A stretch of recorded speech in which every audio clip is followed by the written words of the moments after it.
Este aparatoso casco provisto de monitores de cristal líquido nos permiten intuir la llamada realidad virtual, un duplicado electrónico de la A principios de los realidad 90 se desató una gran fiebre por los ordenadores. Se empezó a hablar del ciberespacio y de la realidad virtual. La publicidad prometía un mundo mejor y más fácil gracias a la tecnología. Have you ever borrowed a book from thousands of miles away? Across the country. Gesture ahead. Take next exit. Without stopping for directions. Route 101. Or sent someone a fax. From the beach. You will.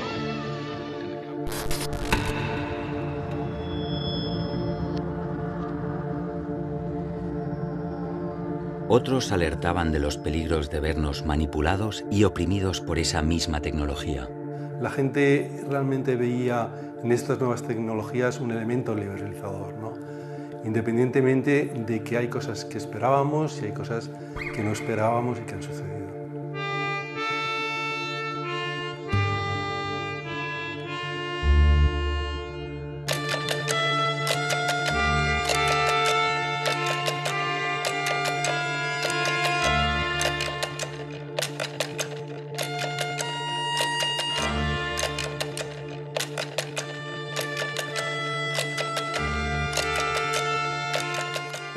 La promesa digital es una visión optimista del futuro. Una falacia. Evolución. Meaningfulness. Still amazing. Poignant. Desafío. Danger. Un oxímoron. Beware. Arte global. Reevaluate. Future's bright.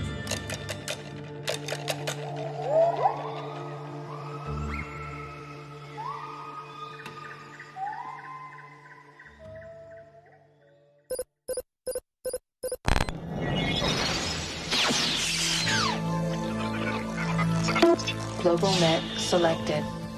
La realidad virtual era prácticamente el tema, el monotema de ese año, ¿no? Todo el mundo hablaba de realidad virtual.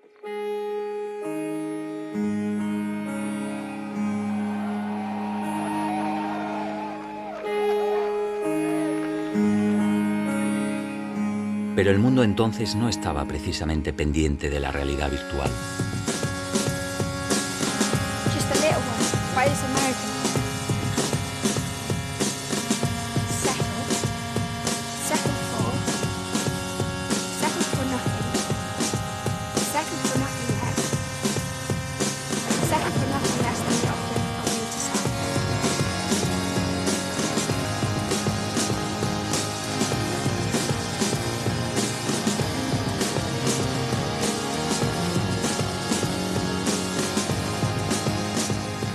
El cómico Philip Proctor dijo, los 90 no son más que los 60 al revés. Nunca entendí por qué la cultura de los 90, la tecnocultura, apestaba a pachulí y tenía un tufo rancio, como de resaca de los años 60.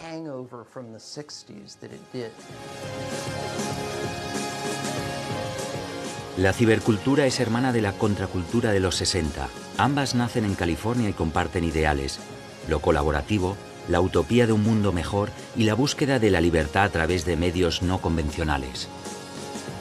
En los 60, el interés de nuestro grupo por el uso de drogas era averiguar cómo respondía la conciencia del individuo ante esos estímulos y así crecer como personas. Ahora, en los 90, tenemos un nuevo método de ampliar la conciencia y hacernos más inteligentes en beneficio propio a través del ordenador.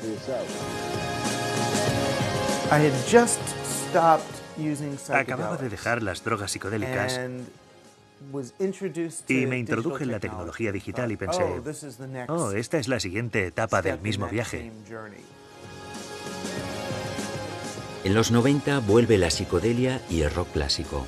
Lenny Kravitz parece que quiere ser Jimi Hendrix. Se celebra una nueva edición del Festival de Woodstock. Algunos se empeñan en viajar de nuevo a Vietnam. Y puede pensarse que los grunge son los nuevos hippies.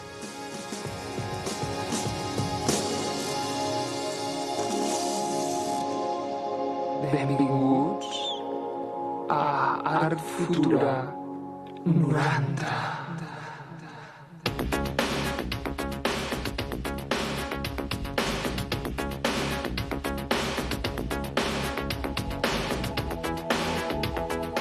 En una época sin internet ni mediatecas, en una ciudad como Barcelona, festivales como Art Futura nos conectan con realidades distantes, invisibles de otro modo.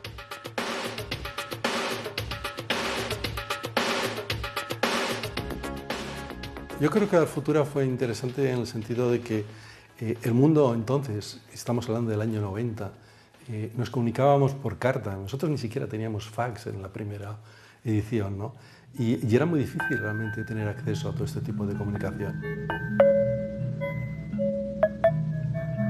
El escritor William Gibson, gurú del cyberpunk, fue uno de los mentores del festival. En su novela Neuromante acuñó el término ciberespacio cuando casi nadie se conectaba a la red. Dibujaba un futuro súper tecnológico, desolador pero fascinante. Creo que el futuro ya ha llegado. El problema es que no está equitativamente distribuido. Algunos vivimos en el siglo XXI y otros en el V.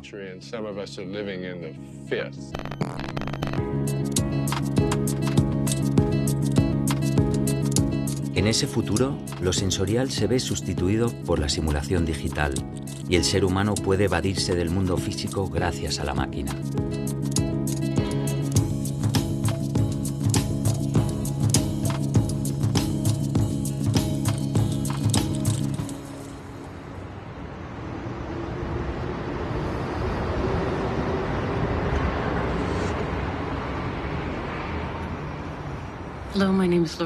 Hola, me llamo Lori Anderson.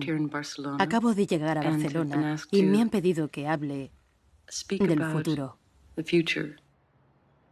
What does it mean to make art? Why do people bother to do this? I mean, to have something to hang in people's living rooms? To create yet another copy of the real world? All this speculation doesn't really matter.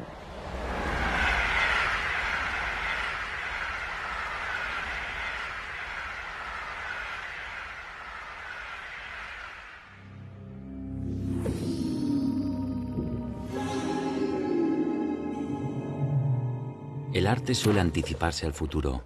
En esos años, las empresas contratan artistas para que desafíen a sus ingenieros, cuando un minuto de animación por ordenador puede llevar meses de trabajo. Creo que los artistas fueron en gran medida responsables de nuestra valoración cultural de aquellas tecnologías.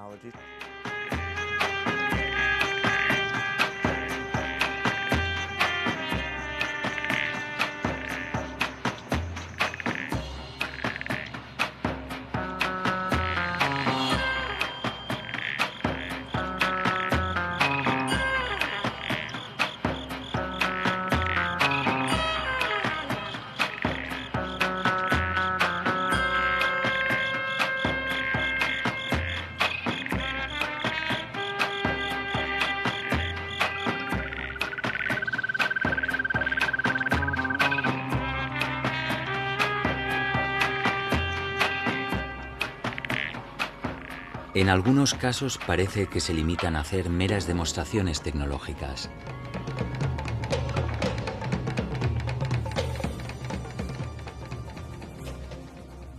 En otros nos ofrecen imágenes de una gran belleza.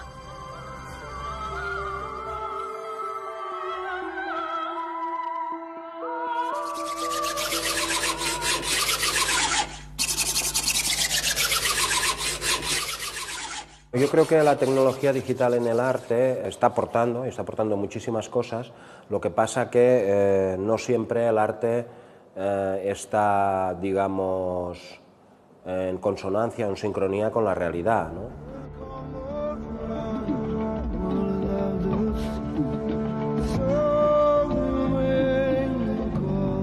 La experimentación siempre es minoritaria.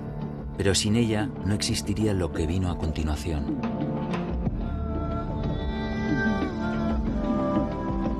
El arte es una mutación constante, es decir, constantemente necesitamos nuevas formas de expresión.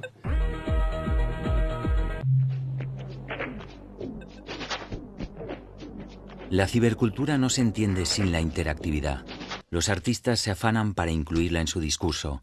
El net art es el ejemplo más radical de esa nueva forma de expresión, prácticamente en el olvido. El net art es interesante porque es el último movimiento artístico. No ha habido ningún movimiento artístico nuevo después del net art, y por tanto ahora es fantástico y un artefacto histórico, pero evidentemente es muy difícil de exhibir.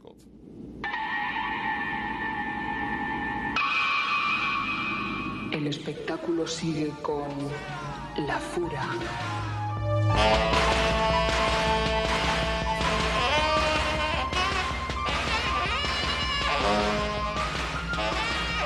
Algunos artistas provenientes de lo más orgánico dan el paso de incorporar la tecnología a su trabajo y abren una puerta que no volverá a cerrarse. Cuando fui a ver el espectáculo de La Fura, para mí fue lo mismo que la realidad virtual, pero en el mundo físico. El público tenía que moverse por un espacio tridimensional. Se tiraban encima del público. Era muy interactivo.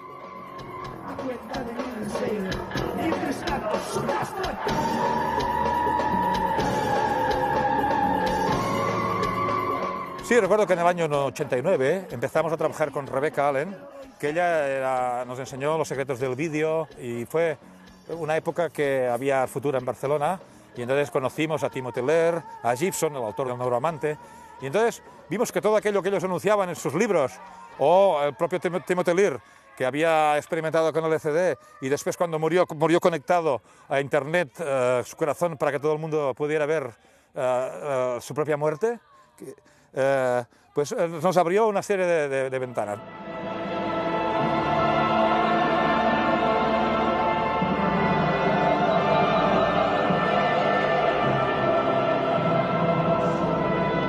Del teatro más moderno se mueven hacia el más clásico, hacia la ópera. La tecnología ya forma parte de su manera de entender la puesta en escena. Más aburrido que ver a un tío andando en un escenario y hablar nada más, que es lo que yo veo casi siempre. La tecnología digital ha aportado a la ópera las escenografías de luz. O sea, estábamos en el mundo del cartón piedra. Nosotros hemos llegado a hacer óperas donde también algún cantante o narrador ha estado no en el lugar del público, sino estaba a miles de kilómetros de distancia y hablaba desde otro lugar y estaba integrado en el mismo sitio. Todas esas cosas pues, es posible hacerlo ahora con la tecnología.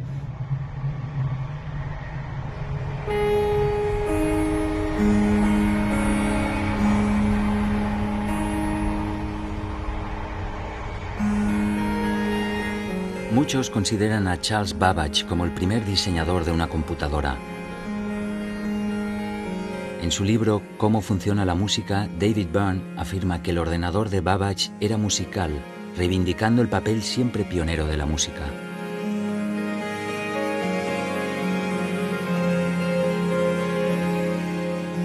David Byrne aborda cómo la tecnología cambia la manera de componer música, pero también de escucharla. Cambia la manera de consumirla en público y en privado. Después del Walkman, los dispositivos portátiles digitales se multiplican. La música inunda el mundo y lo extraño es el silencio. La música puede ser la punta de lanza de ciertos avances técnicos, primero por volumen, seguramente es de las artes más globales que hay y populares. La música está en la calle, la música está en las celebraciones, la música está, digamos, en casa de todo el mundo.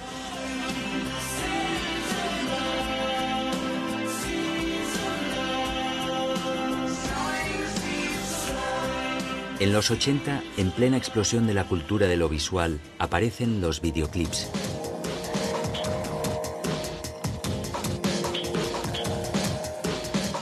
Con los videoclips, los músicos pueden aparecer en múltiples canales de televisión a la vez. Ya no se necesita su presencia física y tienen un gran impacto. Gracias a la tecnología se vuelven sofisticados y sorprendentes.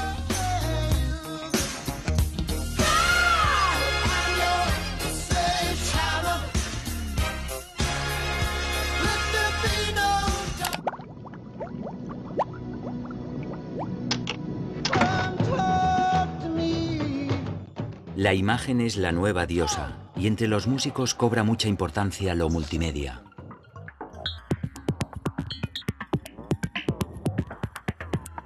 Lo visual se impone también en los conciertos en directo.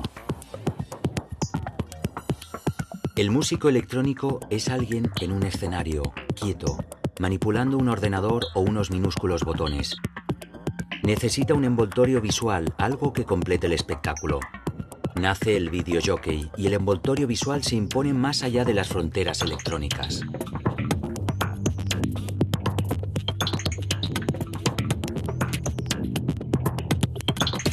Curiosamente, tanta sofisticación técnica remite en muchos casos a los ritmos primitivos del techno. Las raves son la máxima expresión del hedonismo electrónico sin complejos. El cambio digital es un cambio muy importante a nivel escénico. Para poner un ejemplo, ahora mismo los artistas a veces es casi más complejo el entramado digital que nos están pidiendo de conexión inalámbrica entre escenario, controles de sonido, vídeo, luces, que los cables de antaño. Y luego el espectáculo en sí, yo creo que hay cada vez más artistas que juegan con la idea de la nube, la idea de la interacción en directo con el público a través de los dispositivos digitales.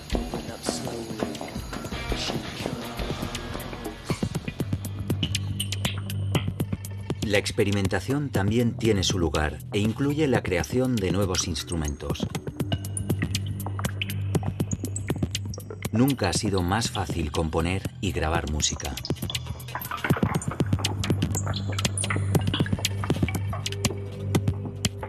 Yo creo que las herramientas digitales han permitido el acceso a los medios de producción de gente más joven, de gente con medios mucho menores, que no tiene que depender de un productor o de un sistema de producción clásico para poder realizar ese sueño, esa idea.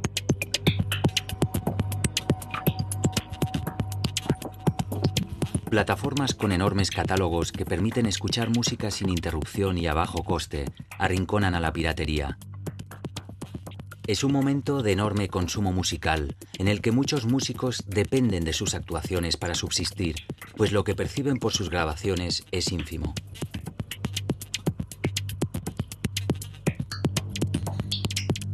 Las discográficas no reaccionan, y ahora hay otras empresas que entran en el reparto del pastel. Byrne y otros músicos cargan contra la distribución de la música por Internet, diciendo que atenta contra la creatividad. En cuanto a industria, el cambio digital ha sido un cambio enorme. Yo estoy muy a favor en cuanto al acceso a los contenidos y creo que esto ha beneficiado a público y a creadores. Y soy crítico en cuanto a la forma y el proceso en que esto ha sucedido. El creador se ha beneficiado de la tecnología y ahora es autosuficiente para obtener un producto final. El dinero sigue fluyendo hacia otras manos, no exactamente las mismas que hace 20 años, pero no hay diferencia.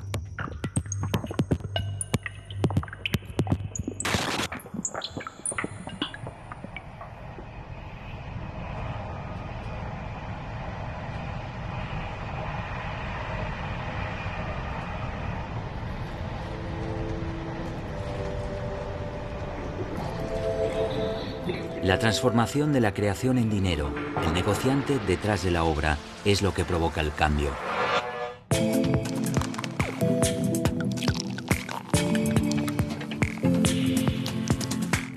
Al cine llega más tarde, pero parecen irse repitiendo aceleradamente los mismos estadios que atravesó la música.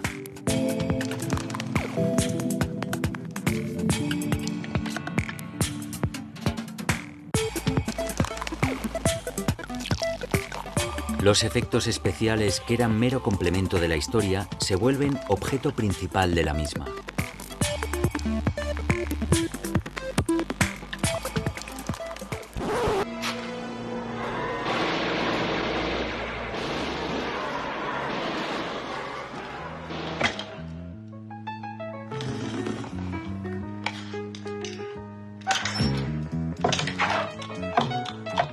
Sin embargo, la revolución en las películas de animación también está en los guiones.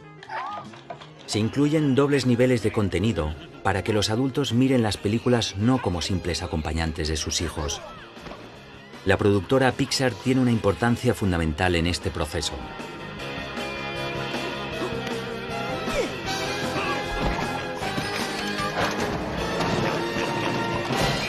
Creo que ha habido un abuso, en cierta manera, pero sobre todo en saturar a la retina del espectador de información digital a través del efecto.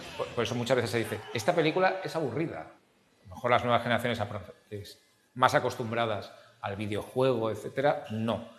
Pero las generaciones medias y mayores no cogen este tipo de cine.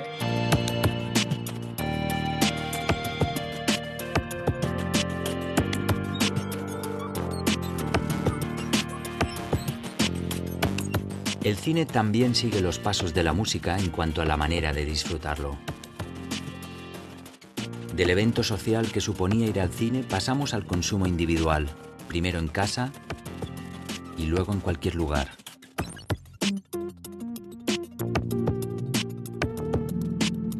Se necesitan nuevos reclamos, avances tecnológicos como el 3D para llevar al público a las salas.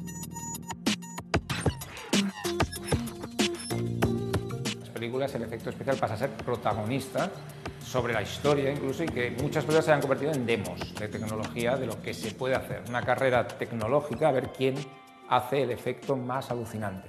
Pero también ha cortado la diferencia entre truco y realidad, con lo cual la fe del espectador, lo que ponía el espectador de magia en las pantallas, ha desaparecido. The dream is always the same.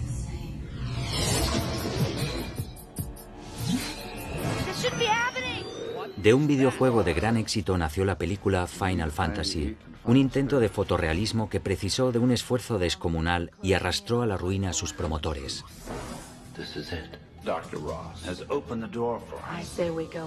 La intención en este caso, de trasladar primero el lenguaje del manga y del videojuego de una forma muy literal a un cine más mainstream, algo que no acabó de estar bien conjugado. Segundo, Final Fantasy intentaba hacer ese hiperrealismo a través de los efectos digitales, que resultaba a la postre muy falso. Por el momento, la idea de crear estrellas virtuales, actores digitales siempre disponibles, inasequibles al cansancio y otras debilidades humanas, y sin astronómicas pretensiones económicas, queda aparcada.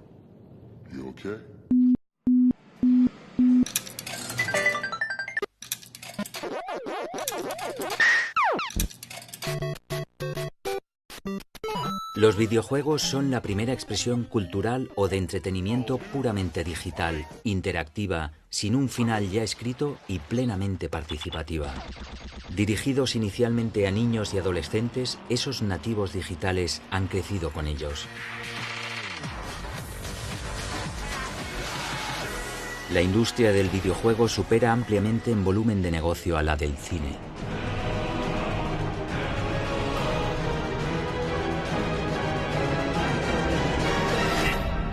Podría comparar el mundo de los videojuegos al mundo del cine en el siglo XX, porque seguramente los videojuegos acaben siendo el arte típico del siglo XXI, igual que el cine lo fue en el siglo XX.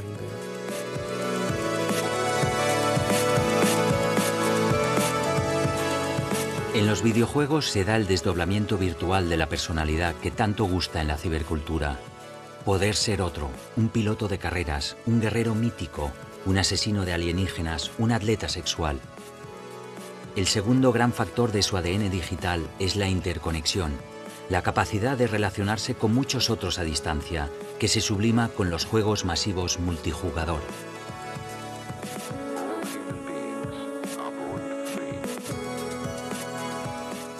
El ser otro, el tener múltiples personalidades, traspasa toda la red y el mundo digital. ¿Cómo puedes estar en dos sitios a la vez? Lo acertaron casi todo, porque cuando estás en dos sitios a la vez, tienes una sensación de incorporeidad.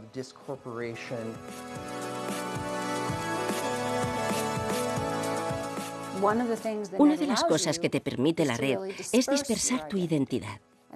Es una de las primeras cosas que estudié, que la gente tenía muchas identidades para muchas finalidades y que pensaban que era lo más maravilloso que permitía la red. Si, por ejemplo, eras una mujer pero querías tener la experiencia de ser un hombre, podías ir a un espacio de la red donde podías tener la experiencia de ser un hombre.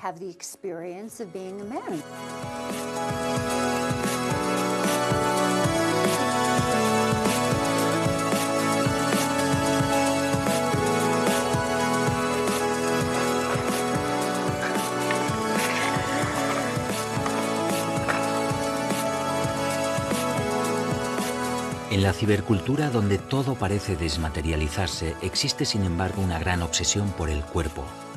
Al fin y al cabo es lógico querer ser otro, no únicamente en el mundo virtual.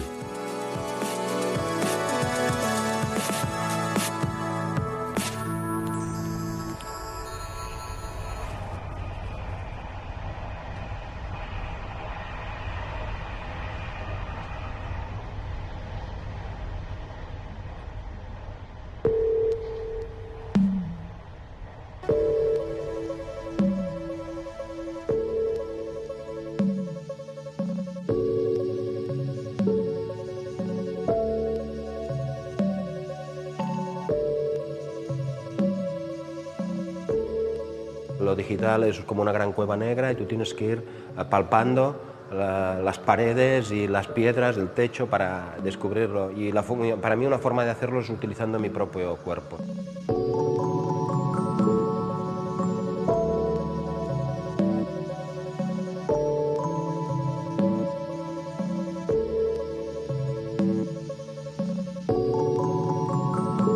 Convencido de que la extensión del cuerpo es también la de la mente, Stellark amplía su cuerpo con prótesis, buscando nuevas funcionalidades y esculpiendo lo que él cree que es el ser humano del futuro. Y lo hace con una gran parafernalia cyberpunk, haciendo de su cuerpo sujeto y objeto artístico. La tecnología siempre ha estado conectada al cuerpo humano. La tecnología significa ser humano. No tendríamos que tener un miedo frankensteiniano de manipular el cuerpo humano.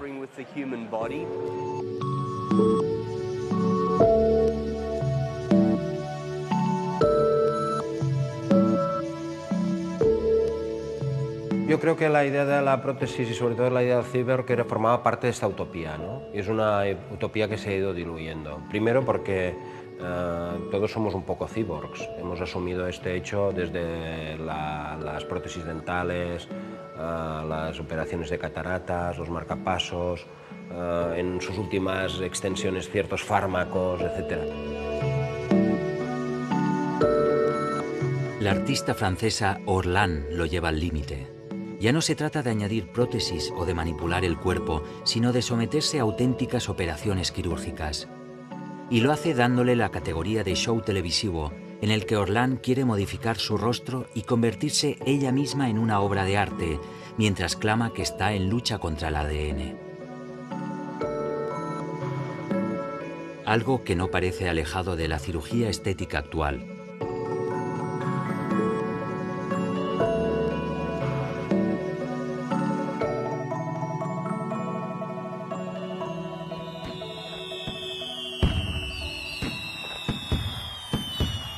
Una idea, la del disfraz bajo el cual, al ser otro, podemos permitirnos comportamientos diferentes, ser transgresores, explorar nuevos caminos.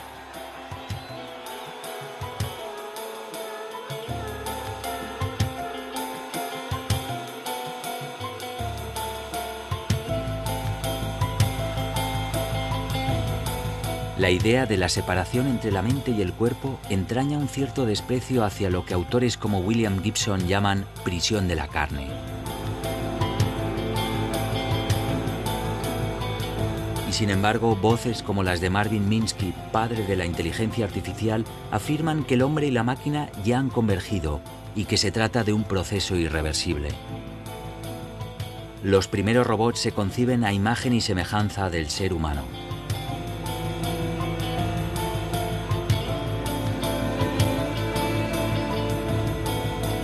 Se diseñan para cumplir con tareas relacionadas con la servidumbre, al tiempo que se trata de aplicarles una pátina de simpatía.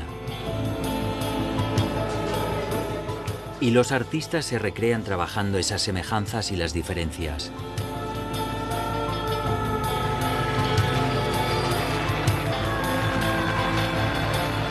O en casos extremos como los espectáculos de Survival Research Laboratories, que en los 90 impactaban a los espectadores con sus robots de guerra.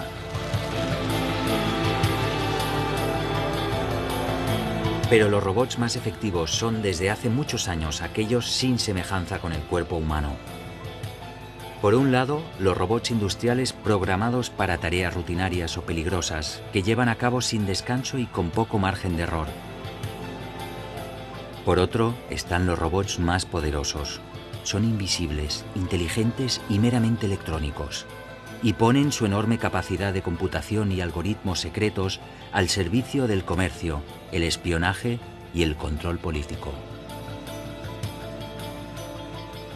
Lo militar está siempre en el origen de casi todas las nuevas tecnologías.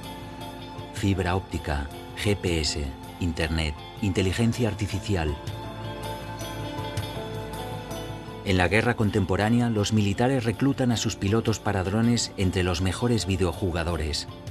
No parece haber diferencia entre matar en un juego o a miles de kilómetros de distancia, pues todo sucede en una pantalla. El robot electrónico se sitúa en el camino de la inteligencia artificial, dando la razón a aquellos que dicen que la evolución ya no es cosa de Darwin, sino de la tecnología.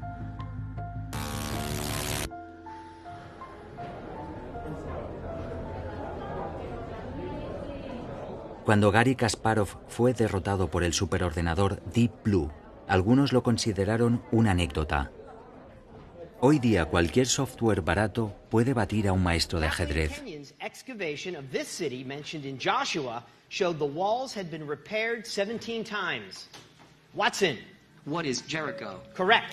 Otro superordenador de nombre Watson venció en la muy humana tarea de participar en un concurso de televisión.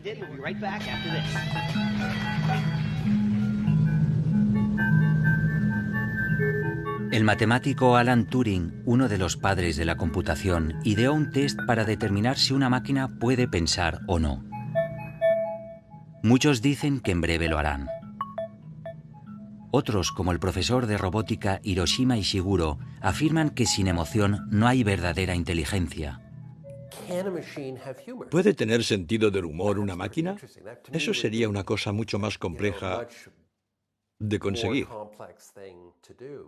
Pero la respuesta rápida es sí. Cualquier cosa que se pueda imaginar pasará en una máquina. La inteligencia artificial, la posibilidad de un cerebro no humano, tiene grandes detractores y defensores. Raymond Kurzweil, adalid de la inteligencia artificial y del llamado posthumanismo, anuncia para 2029 la llegada de la singularidad. Entonces el cerebro cibernético superará al humano. No es una casualidad que Kurzweil sea el director de ingeniería de Google y el creador de la Universidad de la Singularidad, donde se pretende educar, inspirar y potenciar a los líderes para aplicar tecnologías exponenciales, para hacer frente a los grandes retos de la humanidad. Un poco de miedo sí que da. Creo que la gente que predice que tendremos inteligencia artificial muy pronto, aunque tengan razón en la tendencia, se equivocan en cuanto a la velocidad. Creo que la inteligencia artificial es y será un camino peligroso. La inteligencia artificial básicamente imita a la inteligencia humana.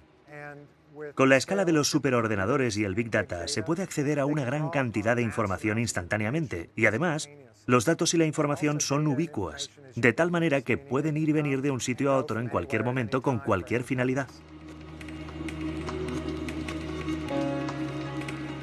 El coche sin conductor, ya muy perfeccionado, podría evitar accidentes y hacernos la vida mucho más cómoda.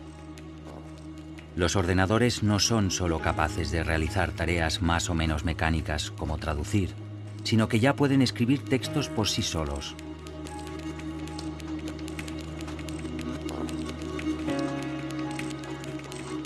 Más preocupantes son otras funciones, como las transacciones bursátiles llevadas a cabo por los ordenadores sin ninguna intervención humana y que ya han causado más de un sobresalto en los mercados financieros.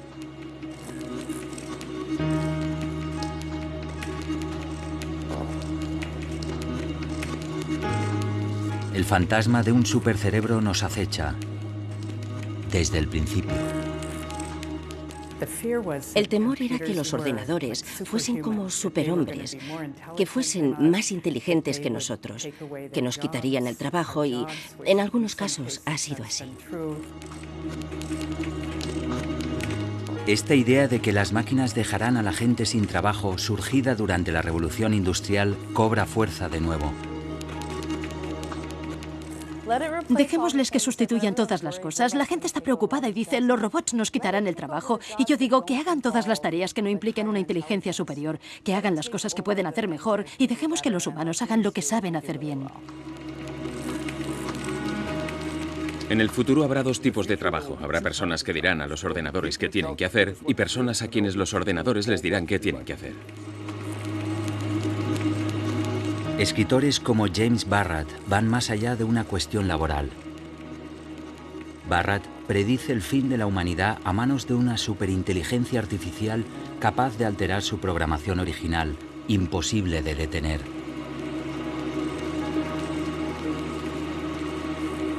En esa línea, una eminencia como Stephen Hawking afirma que se trata de un peligro muy real. Al fin y al cabo, siempre vence la tribu tecnológicamente más avanzada.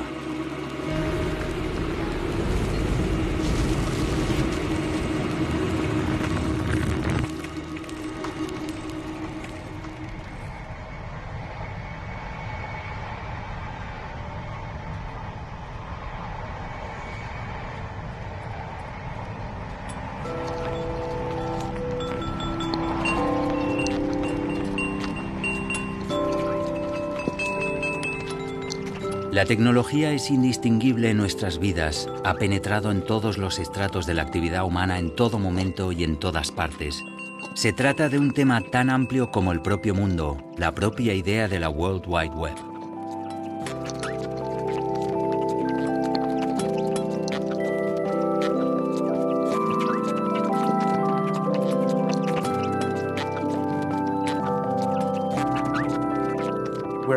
Vivimos según la ley de Moore.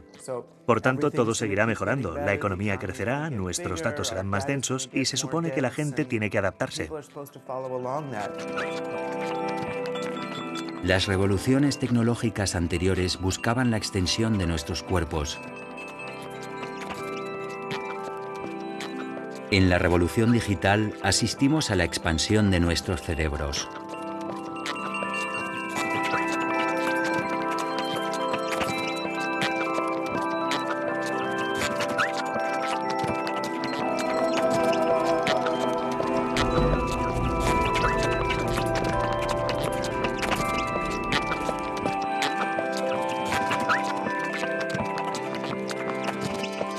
En los 90 se hablaba de cosas diseñadas por ordenador, como si eso fuera un valor en sí mismo. Hoy nadie hablaría así si no quiere ser objeto de una carcajada. 25 años después de la irrupción de la realidad virtual, entre lo que nos prometía una película en 3D de los 90 como esta y la naturalidad de esta, hay un abismo.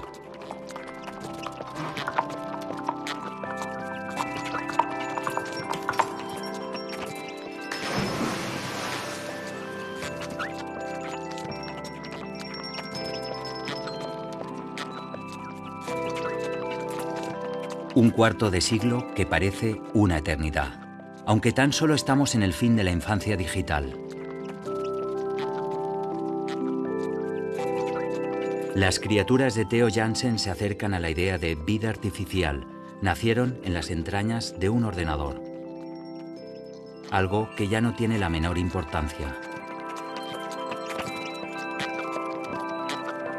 Todo parece funcionar de manera diferente: economía, salud, seguridad, comunicación, trabajo, educación, ocio, cultura, consumo. Hay nuevas iniciativas que desafían las viejas costumbres.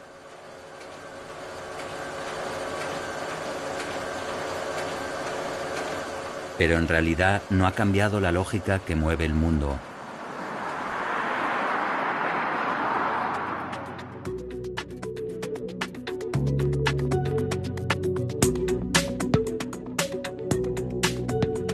Ya estamos interconectados, ya somos globales. ¿Significa eso que se ha logrado una mayor igualdad o que se nos ha unificado como piezas de un mercado mundial.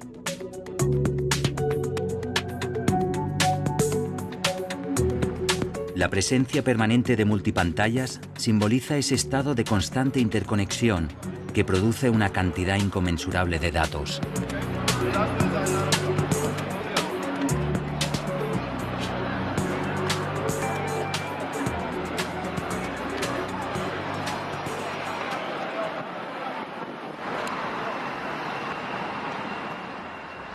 Los clásicos templos del saber repletos de libros han dejado paso a asépticas salas con aire acondicionado que albergan millones de terabytes que cada vez es más barato almacenar.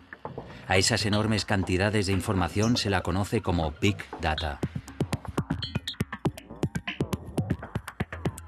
Tan solo en el año 2009 se produjo la misma cantidad de datos que en toda la historia de la humanidad hasta ese momento. Existe una gran demanda de Big Data con fines comerciales y políticos. Datos aportados por la gente conscientemente o no y por los millones de sensores esparcidos por el mundo. Uno de los principales problemas en la actualidad de lo que llamo la cultura del software es ¿quién manda? Hay dos tipos de personas, los programadores y los analistas de datos que puedan entender el Big Data y buscar patrones. Tenemos a las grandes empresas que se fusionan y mucha gente que voluntariamente o no proporciona datos a las empresas. Lo importante es que haya más gente que sepa cómo funcionan los datos, cómo analizarlos, programarlos. Tenemos que instruir a la gente en la cultura de los datos. Datos en muchos casos intrascendentes de la vida cotidiana. Si algo te hace gracia, pones LOL. Si algo te estremece, pones OMG. Si algo no lo entiendes, pones what the fuck. Esto me hace gracia, pongo LOL. LOL. Superficiales o no, esa cantidad masiva de datos es analizada por los ordenadores más potentes para extraer patrones de comportamiento y hacer predicciones. Las grandes empresas del momento, que ya no son las industriales, combinan sus sistemas de inteligencia artificial con esa información, con el rastro de nuestras preferencias en la red, para lanzar nuevos productos o instarnos al consumo de manera personalizada.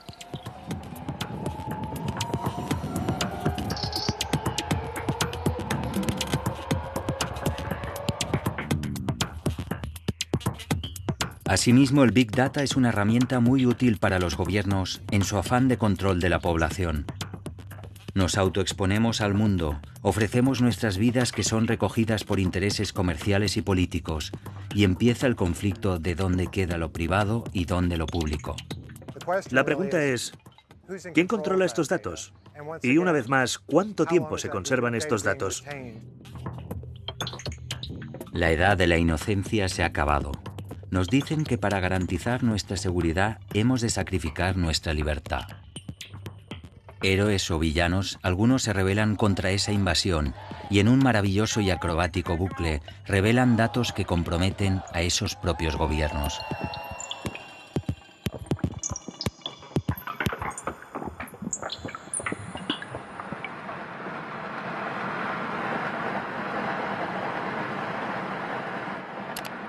De esa enorme cantidad de datos que corre por la red, solo una pequeña parte está al alcance de los buscadores. Datos que se hallan en la llamada Internet oscura. Para navegar por ella se utilizan sistemas como Tor, que protegen el anonimato de los usuarios e impiden rastrearlo. Como tantas otras iniciativas del gobierno estadounidense, parece haberse vuelto en contra de lo que pretendía. Concebido para ser utilizado por sus agentes de inteligencia, pronto evolucionó hacia un sistema empleado por los defensores de la privacidad y la libertad de expresión. Y rápidamente también se convirtió en terreno abonado para las actividades ilegales. Narcotraficantes, pederastas, traficantes de armas, asesinos a sueldo, tienen en la Internet oscura una impenetrable vía de comunicación y de oferta de sus servicios y productos. De igual manera, la utilización del Big Data, que tantos beneficios puede proporcionar, si se combina con los avances en la investigación de nuestros perfiles de ADN, puede desembocar en el control absoluto de nuestro futuro.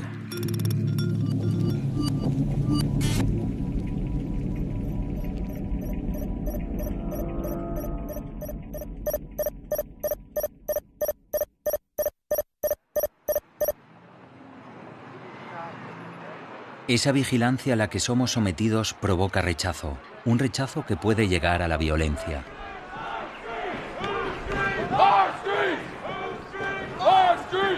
La desconfianza de los ciudadanos hacia los gobiernos y las grandes corporaciones se halla en un pulso aún por decidir.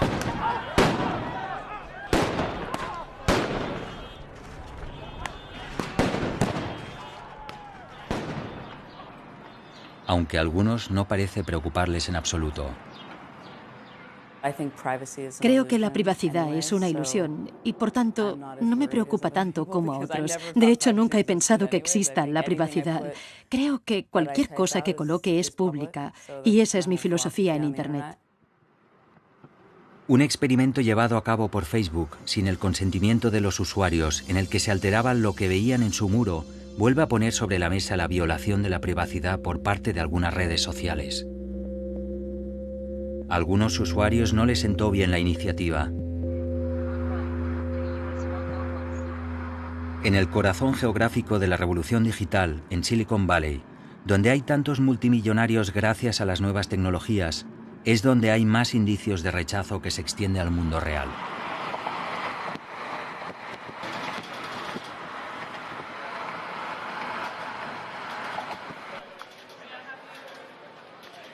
En este bar de San Francisco, un usuario de las Google Glasses fue agredido. El uso de estas tecnologías revive la tecnofobia desaparecida en los últimos años de crecimiento del paraíso digital.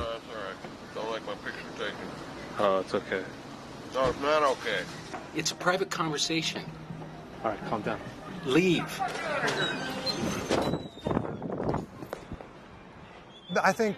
Creo que la tecnofobia está estrechamente ligada a la privacidad, las leyes y las regulaciones de Estados Unidos y de la mayor parte del mundo. Simplemente no se han puesto al día. Un paraíso del que algunos quieren huir aunque solo sea a ratos.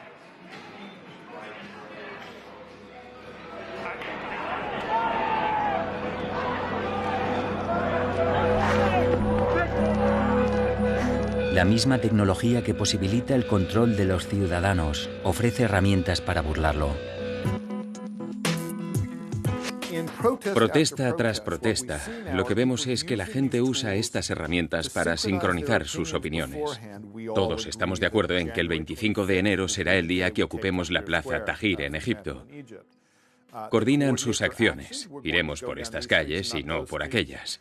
Y lo más importante, incluso documentan los resultados. Y esto es lo que más temen los autócratas, que las imágenes de la violencia policial vean la luz.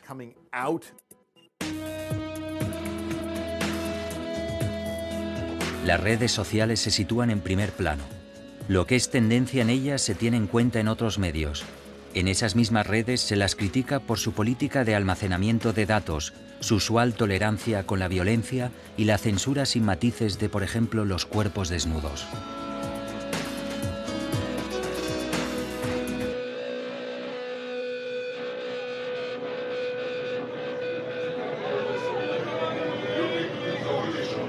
Con un teléfono cualquiera puede grabar un vídeo y colgarlo en Internet.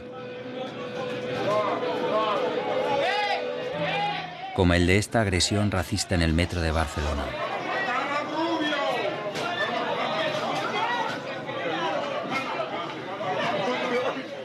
Las redes sociales hierven.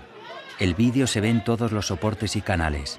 La policía busca y detiene al autor de la agresión, al que identifica gracias a las cámaras de metro. En este caso, el autor del vídeo se ha autodenunciado, pues es un presunto cómplice del agresor. La red se vuelve en su contra y sufre un gran acoso virtual con amenazas, insultos y revelación de su domicilio. Los linchamientos de esta clase son práctica habitual en la red, donde la gente se siente segura desde la distancia, la pertenencia a la masa y el anonimato. Nada nuevo bajo el sol. Las comunidades virtuales son de las primeras experiencias en la red civil. Sociales y artísticas ahora ya han penetrado profundamente en la sociedad. No hubo muchos cambios sociales importantes porque la gente hablaba de las herramientas. Estas herramientas no se vuelven socialmente interesantes hasta que no son tecnológicamente aburridas. En esas comunidades el ideal de la colaboración, en la génesis de la promesa digital, cobra una potente vida. Una modesta iniciativa como Wikipedia derrota los grandes proyectos enciclopédicos empresariales. La gente puede dedicar el tiempo libre a crear cosas. La Wikipedia es el ejemplo más famoso. Pero 15 años atrás me dedicaba a estudiar el fenómeno peer-to-peer, Napster y todo eso. Y uno de los mejores ejemplos era SETI at Home, que buscaba inteligencia extraterrestre. Fue un primer ejemplo de gente que aportaba sus recursos. En este caso eran ordenadores personales que aportaban su potencia para crear un superordenador gigante compuesto de partes diminutas. Y pensé que los humanos también podían hacerlo.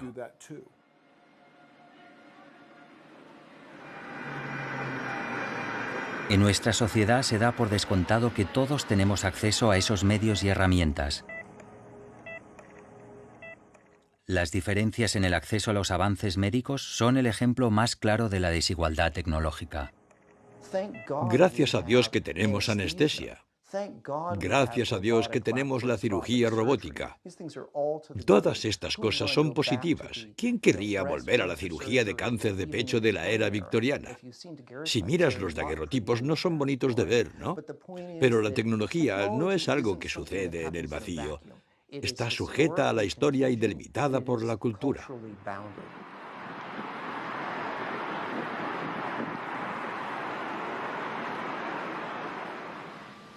Junto a la sanidad, el otro gran pilar de la sociedad democrática es la educación. Nicolás Negroponte, uno de los pensadores sobre la sociedad digital más influyentes de los 90, ha dedicado los últimos años a luchar contra la brecha digital, distribuyendo ordenadores portátiles a niños de todo el mundo. La auténtica prioridad es el aprendizaje, claramente la más importante. Creo que el mundo digital también ayudará a la educación. Y sí, un mundo mejor depende de la educación y el crecimiento económico. Los elementos de un mundo feliz y más justo están muy arraigados en las cosas que proporciona el mundo digital. En nuestro caso, repartimos 3 millones de portátiles en 40 países y 25 lenguas. El Banco Mundial aportó 0. El Banco Africano para el Desarrollo, 0. El gobierno americano, 0. Eran casi 1.000 millones de dólares, mucho dinero que sobre todo provinieron del tesoro de esos mismos países.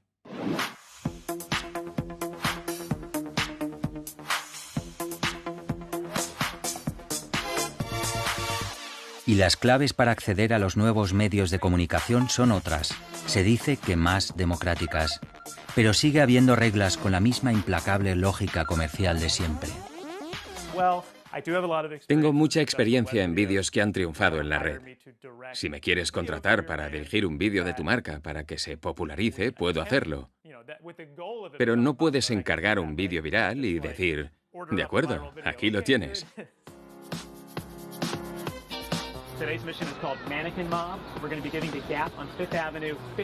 Quizás la viralidad, el boca a boca virtual, no es un fenómeno tan espontáneo como parece.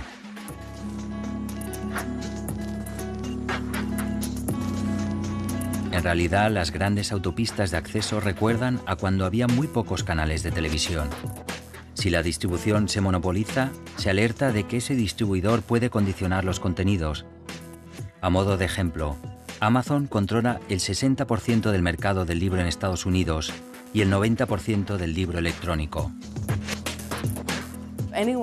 Si alguien piensa que controla, creo que es una ilusión, porque hay una distribución muy cambiante de quien controla.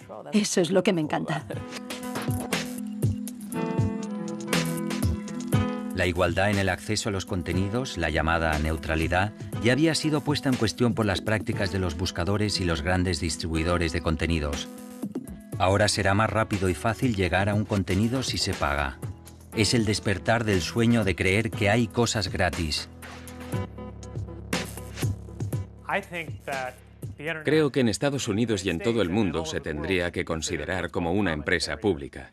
de tal manera que la banda ancha que llega a tu casa tendría que estar regulada por el gobierno, como el agua o la electricidad que llegan a tu casa. She's from PS1, I guess. And they're sharing a pod. Yeah, she's the executive director of PS1. Josh Harris, un emprendedor imaginativo y extravagante, se enriqueció en la época de las .com antes del estallido de la burbuja de Internet. There's going to be a TV, camera, microphone, and that's the experiment. You know, we don't really know what they're going to do. En 1999 puso en marcha lo que él llamó un experimento, encerrando en un sótano de Nueva York a 100 personas para que convivieran las 24 horas del día. Múltiples cámaras retransmitían en Internet todo lo que sucedía: dormitorios, comedor, lavabos, la sala de entretenimiento, la sorprendente galería de tiro.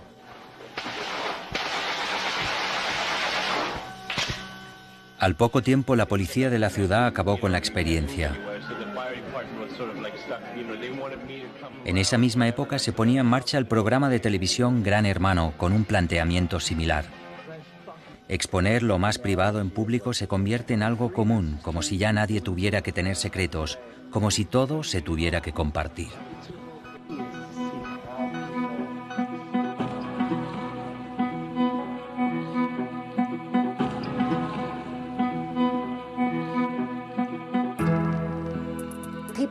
La gente se pasa la vida muy conectada, pero también muy sola.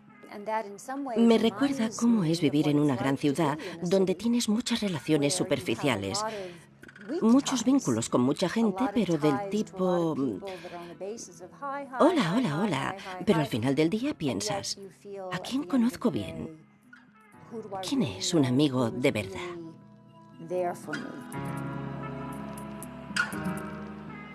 La gente está mucho más dispuesta a compartir datos digitales que analógicos.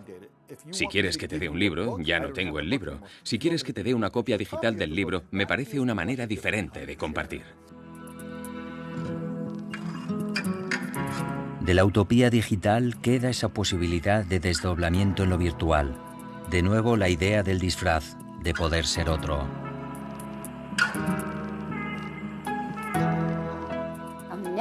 En la red puedes editar, puedes corregir, porque el perfil en las redes sociales no eres tú. El adolescente que redacta un perfil, ese perfil es producto de horas de trabajo. Nos presentamos como nos gustaría ser, en un espacio donde no tenemos conversaciones, tan solo pequeñas dosis de comunicación. Pero tía, o sea, no sé, yo expreso lo que siento, no como tú, tanto filtro, tanta hostia, que eres una falsa. Cariño, pero ¿a quién le importa cómo seas en realidad? Se trata de vender cualidades que puedan atraer a tus posibles clientes. ¿Qué clientes? ¿Tú no ves que todos los tíos que te molan no te acaban haciendo ni puto caso? Oye, no mezcles, o sea, esto no tiene nada. Todos aquellos sueños que teníamos del ciberespacio como un lugar a donde ir no fueron suficientemente imaginativos. Lo que realmente sucedió es que el ciberespacio acabó siendo una cosa que se metía dentro de nosotros. Ya no se puede separar esa red de la vida real.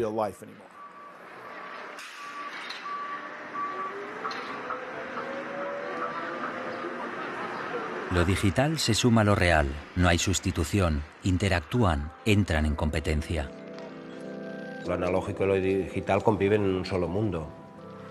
Es que eso es así.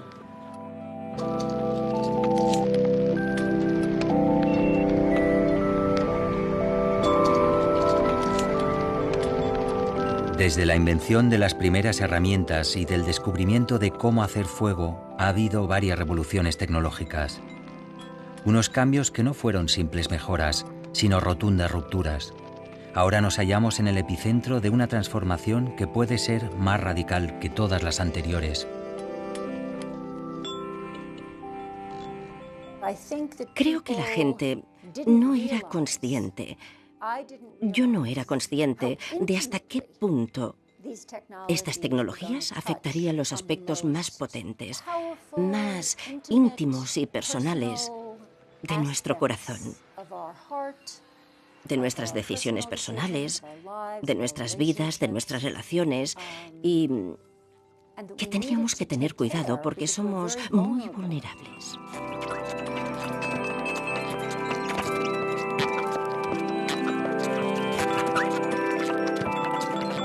Algunos hablan de la extinción de aquellos que no se adapten, tal como ocurrió para metabolizar otras revoluciones tecnológicas.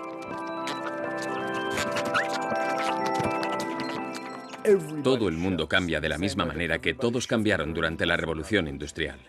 Incluso a la gente que se quedó en la granja cuando se produjo la migración hacia las ciudades, les cambió la vida. Incluso a la gente que no utiliza los ordenadores o no tiene móvil, que no usan Internet, se le alterará la vida. Ya se le está alterando a causa de este cambio.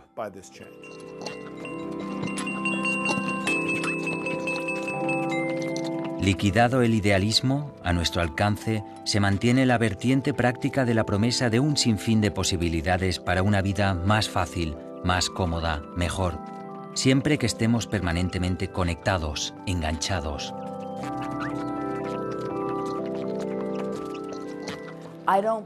No creo que el mundo se derrumbe. En general, si repasas nuestra historia, nos las arreglamos para tirar adelante. Soy optimista y siempre he sido optimista, en parte porque soy optimista desde el punto de vista histórico. Soy la persona más optimista que conozco. ¿Desconectarías voluntariamente si todo el mundo a tu alrededor lo hiciera? ¿Volverías atrás? Creo que casi nadie lo haría. Creo que la tecnología ha mejorado nuestras vidas y lo continúa haciendo. Creo que la promesa digital es un arma de doble filo. Creo que es jugar con fuego. El fuego nos puede calentar, el fuego nos puede iluminar, pero el fuego también nos puede quemar, nos puede matar.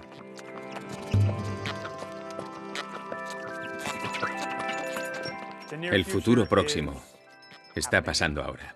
El futuro próximo está a solo 500 tweets. El futuro siempre llega tarde. El futuro lo veo fantástico, hibridizando. Confuso. Asfixiante. Conectado. Variedad. Éxtasis.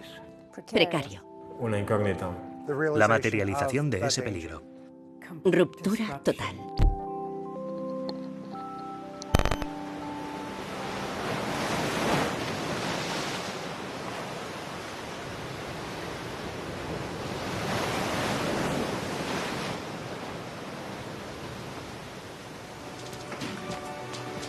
Predecir un futuro que no es la mera continuación del pasado se antoja imposible. Quizás debamos asumir que no tenemos ni idea de lo que va a suceder a continuación.